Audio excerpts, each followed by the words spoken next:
और अब खबरें तफसील से। वज़ीर-ए-आज़म नरेंद्र मोदी ने मगरबी बंगाल के दुर्गापुर में अवामी रैली से खिताब करते हुए रियासत की ममता बनर्जी हुकूमत को शदीद तनकीद का निशाना बनाया। वज़ीर-ए-आज़म ने कहा कि बीजेपी के तई अवाम के बेपनाह प्यार से टीएमसी खौफजदा हो गई है और इसलिए वो जमहूरियत का खून करने पर तुली हुई है।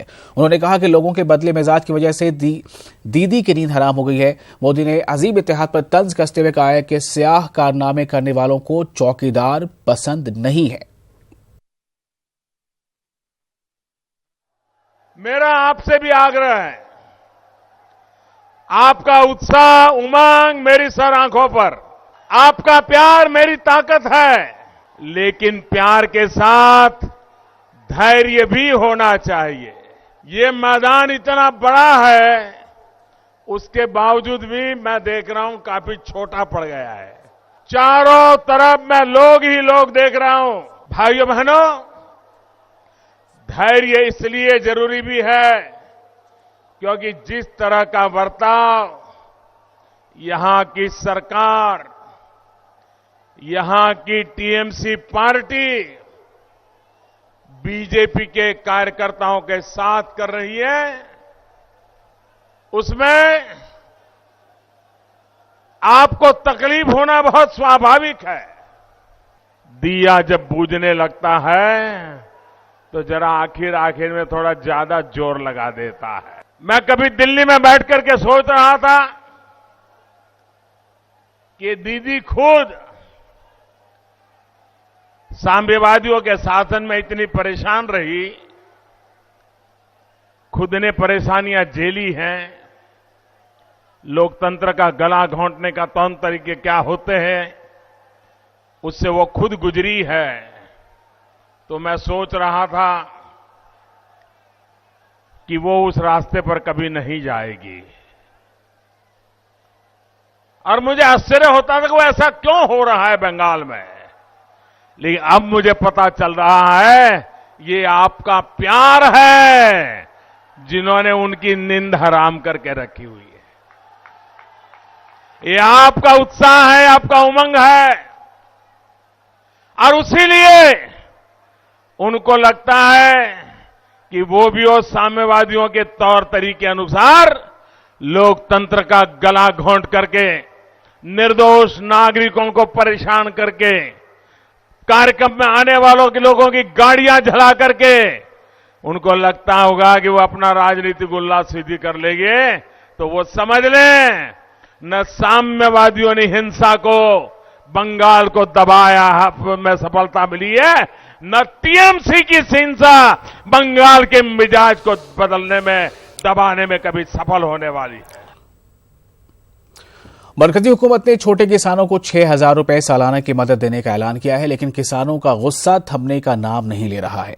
अब किसान अपनी जमीन एक्वायर किए जाने की सूरत में 4 गुना मुआवजे का मुतालबा करते हुए दिल्ली में वज़ीर-ए-आज़म के रिहाइशगाह का घेराव करने की धमकी दे रहे हैं। नोएडा दिल्ली रोड पर किसान धरना दिए हुए हैं। उनका कहना है कि जब तक मुतालबा तस्लीम नहीं होता वो सड़कों पर से हटने वाले नहीं हैं। किसानों को मनाने के लिए नोएडा के डीएम और एसएसपी मौके पर पहुंचे, लेकिन गुफ्तगू नाकाम रही। प्रोसेस का सवाल है, हम इंश्योर करेंगे कि अगले हफ्ते यमुना अथॉरिटी से इनकी बातचीत हो जाए। दूसरा, जो कचेड़ा का इशू है उस पर भी मंडे से बातचीत हो जाए। 2014 का कोई एग्रीमेंट बता रहे हैं, उसको इन्फोर्स देखा जाएगा और इन्फोर्स कराने की कोशिश की जाएगी। और इसके अतिरिक्त माननीय मुख्यमंत्री जी से भी इनकी बातचीत कराई जाएगी। इस बात पे ये सहमत हो गए थे। रात में इन्होंने मुझे आश्वासन दिया था कि हम अपना आंदोलन समाप्त कर रहे हैं, और सभी के सामने दिया था। और मैंने जब सुबह इनसे बातचीत की तो उन्होंने कहा कि मैं तो तैयार हूं, लेकिन हमारे साथ के लोग तैयार नहीं हैं। अब ऐसी स्थिति में इन्हें पुनः हम समझाने आए हैं कि जो बातें सहमति हो गई उन सहमति पे वापस मुकरना ठीक नहीं है। हर डिस्कशन इश्यूज पे डिस्कशन होना चाहिए, डायलॉग होना चाहिए, डायलॉग का तरीका होना चाहिए, डायलॉग का समय होना चाहिए और डायलॉग का स्थान होना चाहिए। यदि किसानों का कोई जेन्युइन इशू भी है तो उसका स्थान डीएनडी फ्लाईवे नहीं है, इसका स्थान जो है कलेक्ट्रेट हो सकता है, अन्य स्थान हो सकते हैं। और जैसा कि ऑफर मिला है, इनको हम इनके डेलीगेशन को लखनऊ भी भेजने की तैयारी में हैं। लेकिन अब इनको अपनी बात से मुकरना नहीं चाहिए। किसानों के धरना प्रदर्शन मामले में डीएम और एसएसपी ने खुद धरना स्थल पर आकर किसानों से वार्ता की, लेकिन नतीजा सिफर रहा। हालांकि एक तरफ किसान पहले इस बात को मानने को तैयार थे कि उनको जो समय दिया जा रहा है 1 हफ्ते का, वो आगे वार्ता करेंगे, लेकिन अब धरना स्थल पर उनका कहना है कि अब हम यहीं बैठे रहेंगे और हमारा जो सोल्यूशन है वो यहीं पे हमको दिया जाए। कुणाल जायसवाल, न्यूज़ 18 उत्तर प्रदेश।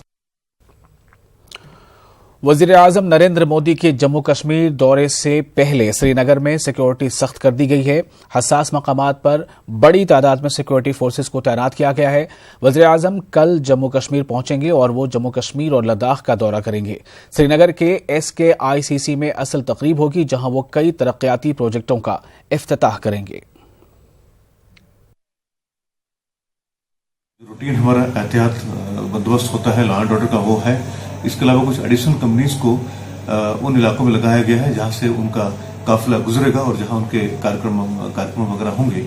इसके अलावा रात में नाकों की जो चेकिंग है या जो देर टाइप की चेकिंग है उसमें भी थोड़ी सी तेजी की गई है, और साथ ही स्नाइपिंग अटैक ना हो और दूसरे आईडी के इंसिडेंट ना हो, इस सब के लिए भी जो एक प्रिवेंटिव एहतियात हैं वो सब लिए गए हैं। वज़ीर-ए-आज़म नरेंद्र मोदी कल वादी कश्मीर के एक रोज़ा दौरे पे आ रहे हैं। इस सिलसिले में तमाम तर तैयारियां मुकम्मल कर दी गई हैं।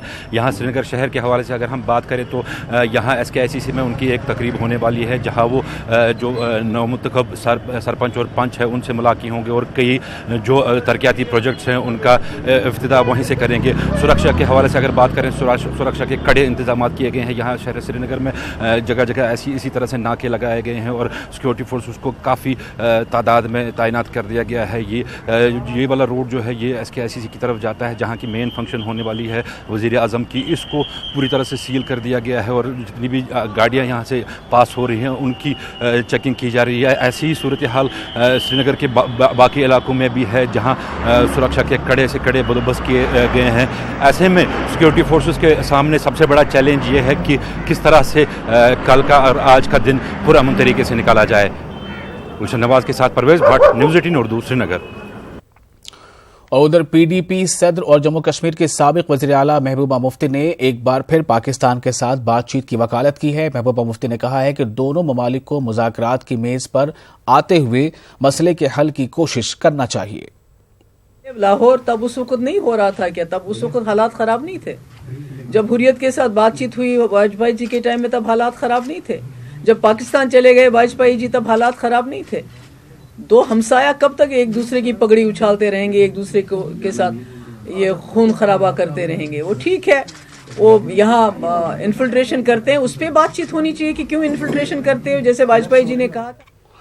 और गुजरात में कांग्रेस को झटका लगा है। रुकन असेंबली आशा पटेल ने इस्तीफा दे दिया है। आशा पटेल ने रियासती सदर राजेंद्र त्रिवेदी की रिहायशगाह पर जाकर उन्हें अपना इस्तीफा सौंपा। जराये के मुताबिक आशा ने पार्टी के अंदर रसाकशी और राहुल गांधी की क़यादत पर भी सवाल उठाए हैं। समझा जाता है कि आशा आम इंतखाबात में बीजेपी के टिकट पर लड़ सकती हैं।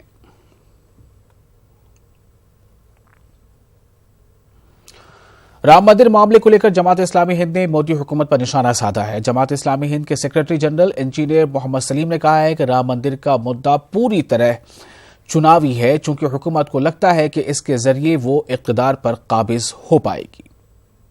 राम मंदिर मामले को लेकर साधु संत लगातार हुकूमत पर दबाव बना रहे हैं। हुकूमत ने एक पिटीशन भी सुप्रीम कोर्ट में दाखिल की है, जिसमें जमीन देने के लिए बात की गई थी। हिंदी फरीक को हमारे साथ बात करने के लिए इंजीनियर मोहम्मद सलीम साहब हैं।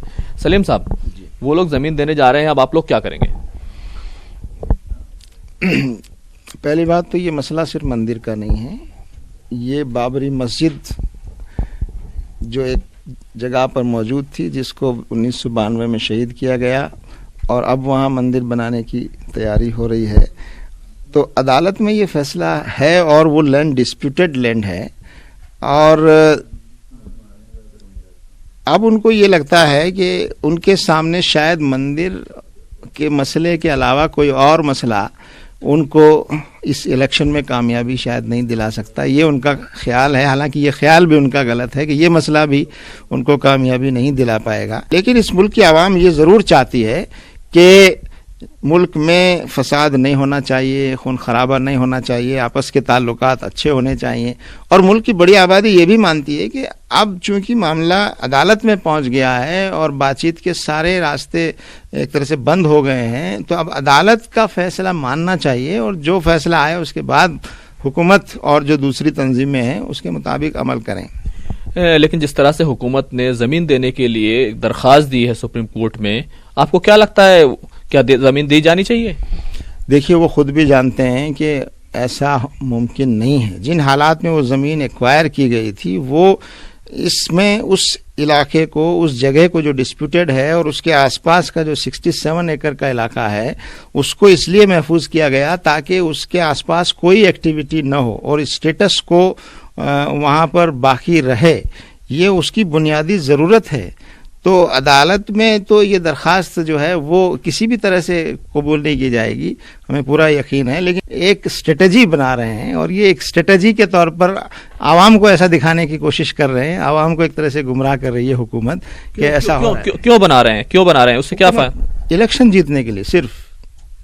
बहुत बहुत शुक्रिया। तो ये थे इंजीनियर मोहम्मद सलीम, जिन्होंने का साफ तौर पर कहना है कि राम मंदिर का जो मुद्दा है उसको सिर्फ इलेक्शन जीतने के लिए गरमाया जा रहा है। कैमरामैन हरीश के साथ खुर्रम शहजाद, न्यूज़ 18 दिल्ली। खबर हैदराबाद से। हैदराबाद में जारी कुल-हिंद सनअती नुमाइश आतिशज़दगी के बाद आज फिर से आवाम के लिए खोल दी गई है। आतिशज़दगी के सबब 300 से जायद स्टॉल्स पूरी तरह से जल गए थे। मुतासरा स्टॉल मालिकान को आर्जी इमदाद फराहम की गई है। कमेटी की रिपोर्ट मिलने के बाद मुतासिरीन को नुकसान का मुआवजा अदा किया जाएगा।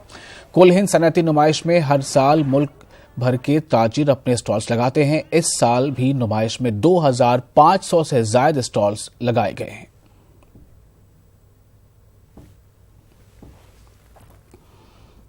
प्रयागराज कुंभ में एनडीआरएफ की मुस्तैदी के सबब 6 अकीदतमंदों को डूबने से बचा लिया गया। अकीदतमंदों से भरी एक कश्ती संगम में डूब गई थी। कश्ती में सवार एक खातून नदी में गिर गई थी, जिससे बचाने के लिए कश्ती में सवार अफराद कोशिश कर रहे थे। कश्ती का तवाजुन बिगड़ने से कश्ती पलट गई, लेकिन मौके पर मौजूद एनडीआरएफ की टीम ने कश्ती में सवार तमाम लोगों को बहिफाजत बाहर निकाल लिया है।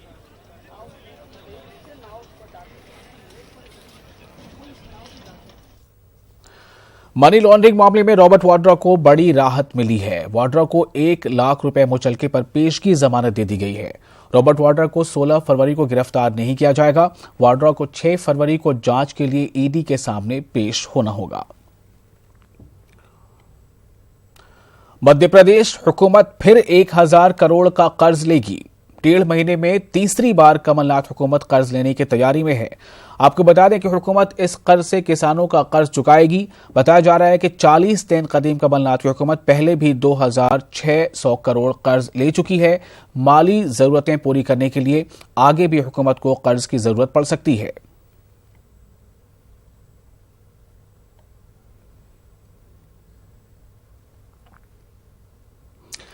खबर बिहार से। पटना में कांग्रेस की रैली की तैयारियां जोरों पर चल रही हैं। पूरा शहर बैनर और पोस्टर से पटा है। कारकुनों की पटना आमद का सिलसिला भी शुरू हो गया है। तैयारियों का जायजा लिया हमारे नुमाइंदे रवि एस नारायण ने। 22 साल के बाद हो रही इस रैली में कांग्रेस की प्रतिष्ठा फंस गई है। कांग्रेस इस रैली को सफल बनाने के लिए पूरी ताकत लगाए हुए है। आपको बता दें कि ये पूरे पटना शहर में जो है वो होर्डिंग्स और बैनर्स की भरमार हो गई है। कांग्रेस ने यहाँ से लेकर के एयरपोर्ट से गांधी मैदान तक सैकड़ों जो है वो तोरण द्वार जो है वो लगाए हैं। आप देख सकते हैं कि पूरा शहर जो है वो बैनर, पोस्टर और तोरण द्वार से पट गया है। पूरे बिहार भर में उनका दावा है कि 400 से ज़्यादा जो है वो सभाएं की हैं।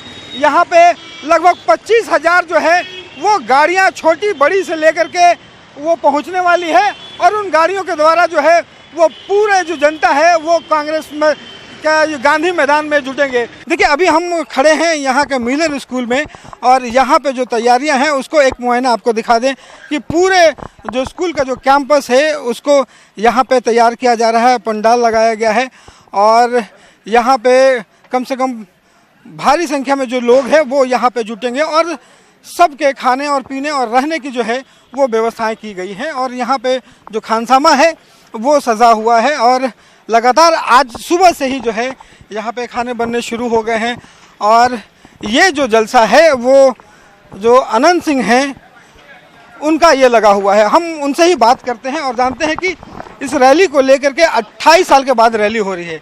सारे लोगों की जो नजरें हैं इस रैली पे है। क्या लग रहा है उसको लेकर के कितनी तैयारियां हैं? बहुत भीड़ होगा, जो आज तक नहीं हुआ है। पटना में पानी नहीं पूरेगा। उस भीड़ में अनंत सिंह का कितना समर्थन है? जितना हमारा काबू है लगेले है। इसमें खाना खाए वाला हम लोग जितना आदमी चलाए हैं करीब 1 लाख। खाने के लिए अगर हम कहेंगे कि आप थोड़ा सा दिखाएं साथ में कि खाने के लिए जो है वो क्या क्या व्यवस्थाएं आपने की है लोगों के लिए?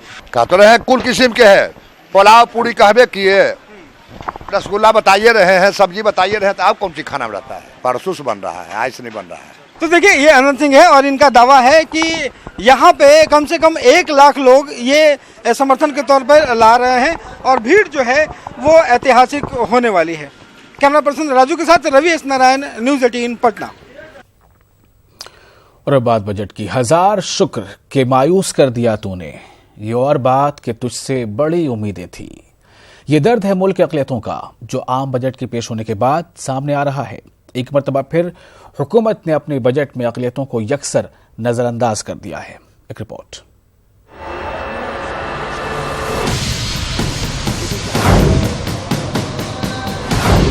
सबका साथ सबका विकास अक़लियतों के लिए एक मरतबा फिर सिर्फ एक लुभावना नारा साबित हुआ।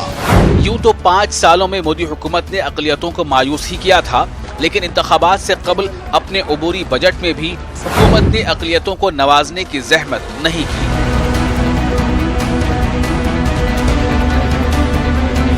अक़लियती महकमों के इदारों और अक़लियती स्कीमों की बजट में एक मरतबा फिर हेर फेर कर दी गई। बजट के बाद गोया ऐसा महसूस होता है जैसे इस हुकूमत को अक़लियतों से कोई सरोकार ही नहीं है। बजट 2019-20 में वजारत अक़लियती उमूर का बजट 47 करोड़ रुपए ही रहा। मौलाना आज़ाद एजुकेशन फाउंडेशन के बजट में कमी की गई। मौलाना आज़ाद एजुकेशन फाउंडेशन का बजट 134 करोड़ रुपए से घटाकर 81 करोड़ रुपए कर दिया गया। नई मंजिल स्कीम के बजट में सिर्फ 20 करोड़ रुपए का इजाफा किया गया। स्किल डेवलपमेंट और रोजी रोटी के बजट में जबरदस्त कमी की गई। इसका बजट 604 करोड़ रुपए से घटाकर 523 करोड़ रुपए कर दिया गया। मोदी हुकूमत ने अक़लियती तलबा के साथ भी नाइंसाफी की। प्री मैट्रिक स्कॉलरशिप का बजट 1269 करोड़ से 1100 करोड़ रुपए कर दिया गया, तो पोस्ट मैट्रिक स्कॉलरशिप के बजट में मामूली इजाफा किया गया। पोस्ट मैट्रिक स्कॉलरशिप का बजट 500 करोड़ से बढ़ाकर 530 करोड़ रुपए किया गया। मौलाना आजाद फेलोशिप के बजट को 153 करोड़ से 155 करोड़ किया गया। मरकज की मोदी हुकूमत ने मदारिस की जदीदकारी और मदारिस के तलबा को असल धारे से जोड़ने के अपने वादे को भी गुज़िश्ता 5 साल में वफा नहीं किया और अपने आखिरी बजट में भी मदारिस को मायूस ही कर दिया। वजारत फरोग़ इंसानी वसाइल की मदरसा स्कीम के बजट में एक मरतबा फिर इजाफा नहीं किया गया। इस स्कीम का बजट इस बजट में भी 120 करोड़ रुपए ही रखा गया। 2015 में मदरसा स्कीम का बजट 295 करोड़ से 120 करोड़ रुपए किया गया था। गुज़िश्ता 5 सालों में वज़ीर आज़म और उनके वज़रा के अलावा बीजेपी सदर अमित शाह हर स्टेज से सबका साथ सबका विकास का नारा देते रहे, लेकिन हकीकत हर गुजरते दिन सबके सामने आती रही। अब इस हकीकत को अक़लियतें किस हद तक समझ पाई हैं, इसका अंदाजा लगाना क़ब्ल अज़ वक्त होगा। Bureau report, news 18 Urdu. और इस बुलेटिन में फिलहाल इतना ही। आप बने रहे न्यूज़ 18 उर्दू के साथ। आदाब।